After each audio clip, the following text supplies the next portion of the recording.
O desejado de todas as nações. Capítulo 46. A Transfiguração. Este capítulo se baseia em Mateus capítulo 17, versos 1 a 8, Marcos capítulo 9, versos 2 a 8 e Lucas capítulo 9, versos 28 a 36. Vai baixando a noite quando Jesus chama para junto de si 3 de seus discípulos, Pedro, Tiago e João, e os conduz através dos campos e por acidentada vereda a uma deserta encosta de montanha. O Salvador e os discípulos tinham passado o dia viajando e ensinando, e a subida da encosta lhes acrescenta a fadiga. Cristo aliviara o fardo do espírito e do corpo de muitos sofredores. Fizera-lhes passar no enfraquecido organismo a corrente da vida. Ele próprio, no entanto, também se acha sujeito às contingências humanas e, como os discípulos, cansa-se com a ascensão. A luz do sol poente paira ainda no cimo da montanha, dourando com sua esmaecente glória o trilho que percorrem. Mas em breve se dissipa a claridade nos montes e nos vales, o sol oculta-se por trás do horizonte ocidental e os solitários viandantes se acham envoltos nas trevas da noite. As sombras que os rodeiam condizem com a tristeza de sua alma, em torno da qual se aglomeram e condensam as nuvens. Os discípulos não ousam perguntar a Cristo aonde vai, nem para que fim. Ele tem muitas vezes passado noites inteiras nas montanhas em oração. Aquele cujas mãos formaram montes e vales se encontra em meio da natureza e goza-lhe a tranquilidade. Os discípulos o seguem. Cogitam, todavia, por que motivo os conduziria o Mestre por essa afadigante subida quando estavam cansados e ele próprio se achava necessitado de repouso. Afinal, Cristo lhes diz que não precisam ir mais adiante. Afastando-se um pouco deles, o homem de dores derrama suas súplicas com grande clamor e lágrimas. Roga força para resistir à prova em favor da humanidade. Precisa ele próprio de apoiar-se com renovado vigor à onipotência, pois só assim pode contemplar o futuro. E desafoga os anseios de seu coração quanto aos discípulos, para que na hora do poder das trevas sua fé não desfaleça. Cai espesso o orvalho sobre o curvado corpo, mas ele o não sente. Adensam-se as sombras da noite ao seu redor, mas não lhes atende ao negror.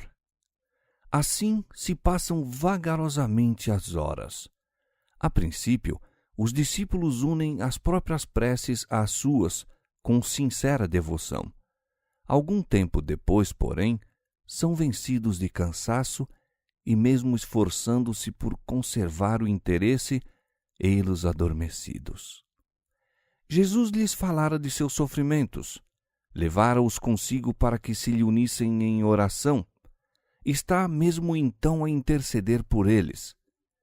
O Salvador notara a tristeza dos discípulos e desejara amenizar-lhes a mágoa com a certeza de que sua fé não fora vã. Nem todos, mesmo dentre os 12, podem receber a revelação que lhes deseja fazer. Unicamente os 3 que lhe hão de testemunhar a angústia no Getsêmani foram escolhidos para estar com ele no monte. Agora, a nota predominante de sua prece é que lhe seja dada uma manifestação da glória que ele tinha com o Pai antes que o mundo existisse, que seu reino seja revelado a olhos humanos e que os discípulos sejam fortalecidos pela contemplação do mesmo.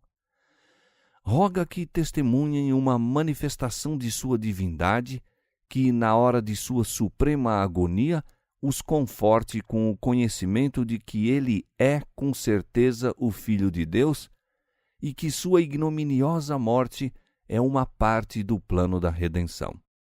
Sua oração é ouvida. Ao achar-se curvado em humildade sobre o pedregoso solo, o céu repentinamente se abre, descerrando-se de par em par as portas de ouro da cidade de Deus, e uma santa irradiação baixa sobre o monte, envolvendo a figura do Salvador. A divindade interior irrompe através da humanidade, encontrando-se com a glória vinda de cima. Erguendo-se da prostrada posição em que se achava, Cristo apresenta-se em divina majestade. Desaparecera a agonia da alma, seu semblante resplandece agora como o sol e seus vestidos são brancos como a luz. Os discípulos, despertando, contemplam a inundação de glória que ilumina o monte. Com temor e espanto, fitam a radiosa figura do Mestre. Ao poderem resistir à assombrosa luz, veem que Cristo não se encontra só. Ao seu lado acham-se 2 seres celestiais entretidos em íntima conversa com ele. São Moisés, que falara com Deus sobre o Sinai, e Elias, a quem foi concedido o alto privilégio, outorgado unicamente a mais outro dos filhos de Adão, de não passar sob o poder da morte. Sobre o Pisga, 15 séculos atrás, estivera Moisés em contemplação da terra da promessa. Mas por causa de seu pecado em Meribá, não lhe fora dado ali entrar. Não devia ter a alegria de introduzir as hostes de Israel na herança de seus pais. Foi-lhe recusada sua angustiosa súplica: rogo-te que me deixes passar para que veja esta boa terra que está além do Jordão, esta boa montanha e o Líbano. Deuteronômio 3:25. Deve-lhe ser negada a esperança que por 40 anos aclarara as sombras das vagueações do deserto. Uma sepultura nesse deserto, eis o objetivo daqueles anos de labuta e opressivo cuidado. Mas aquele que é poderoso para fazer tudo muito mais abundante, além daquilo que pedimos ou pensamos, Efésios 3:20. Assim atenderá à súplica de seu servo. Moisés passou sob o domínio da morte, mas não devia permanecer na sepultura. O próprio Cristo o chamou à vida. Satanás, o tentador, reclamara o corpo de Moisés por causa de seu pecado, mas Cristo, o Salvador, o tirara da tumba. Judas, verso 9. Moisés, sobre o monte da transfiguração, era um testemunho da vitória de Cristo sobre o pecado e a morte. Representava os que sairão do sepulcro na ressurreição dos justos. Elias, que fora transladado ao céu sem ver a morte, representava os que se hão de achar vivos na terra por ocasião da segunda vinda de Cristo e que serão transformados num momento, num abrir e fechar de olhos, ante a última trombeta, quando isto que é mortal se revestir da imortalidade e isto que é corruptível se revestir da incorruptibilidade. 1 Coríntios capítulo 15, versos 51 a 53.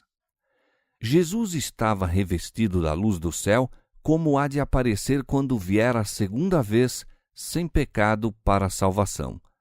Pois virá na glória de seu Pai com os santos anjos. Hebreus 9:28 e Marcos 8:38. Cumpriu-se então a promessa do Salvador aos discípulos.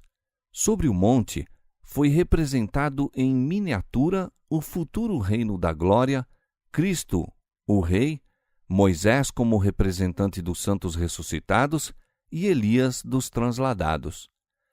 Os discípulos ainda não compreendem a cena, mas regozijam-se de que o paciente mestre, o manso e humilde, que tem vagueado para cá e para lá como desamparado peregrino, seja honrado pelos favorecidos do céu.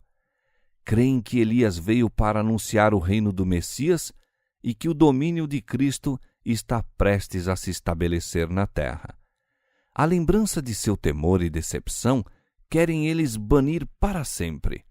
Ali onde se revela a glória de Deus, desejam demorar-se. Pedro exclama: Mestre, bom é que nós estejamos aqui e façamos 3 cabanas, uma para ti, outra para Moisés e outra para Elias. Os discípulos estão confiantes que Moisés e Elias foram enviados para proteger seu mestre e estabelecer-lhe a autoridade de rei. Antes da coroa, no entanto, é preciso que venha a cruz. Não a consagração de Cristo como rei, mas a morte a verificar-se em Jerusalém é objeto da conferência deles com Jesus. Levando a fraqueza da humanidade e oprimido com a dor e o pecado da mesma, andava Jesus sozinho por entre os homens. À medida que sobre ele se adensavam as trevas da vindoura provação, seu espírito se sentia isolado num mundo que o não conhecia. Mesmo seus amados discípulos, absorvidos com sua própria dúvida, pesares e ambiciosas esperanças, não tinham compreendido o mistério de sua missão. Ele vivera na comunhão e no amor do céu. No mundo que ele próprio criara, no entanto, encontrava-se em soledade. Então enviara o céu seus mensageiros a Jesus, não anjos, mas homens que suportaram sofrimentos e tristezas e estavam aptos a sentir com o Salvador na prova de sua existência terrestre. Moisés e Elias foram colaboradores de Cristo, partilharam de seus anseios em torno da salvação dos homens. Moisés intercedera por Israel. Agora, pois, perdoa o seu pecado, se não, risca-me, peço-te, do teu livro que tens escrito. Êxodo 32:32. Elias conhecera a soledade de espírito quando, por 3 anos e meio de fome, suportara o peso do ódio e da miséria da nação. Sozinho mantivera-se na defesa de Deus sobre o Monte Carmelo. Sozinho fugira para o deserto em angústia e desespero.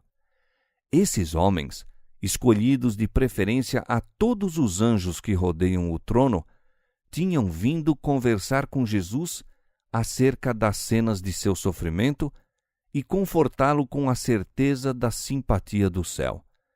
A esperança do mundo, a salvação de toda criatura humana, eis o assunto de sua entrevista.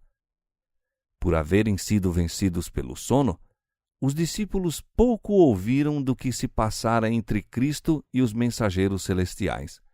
Deixando de vigiar e orar, não receberam o que Deus lhes desejava dar, o conhecimento dos sofrimentos de Jesus e da glória que se havia de seguir. Perderam a bênção que lhes teria cabido, houvessem eles participado de seu sacrifício.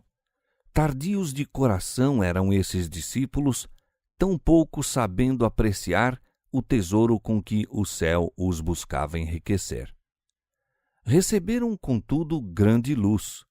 Foi-lhes assegurado que todo o céu sabia do pecado da nação judaica em rejeitar a Cristo.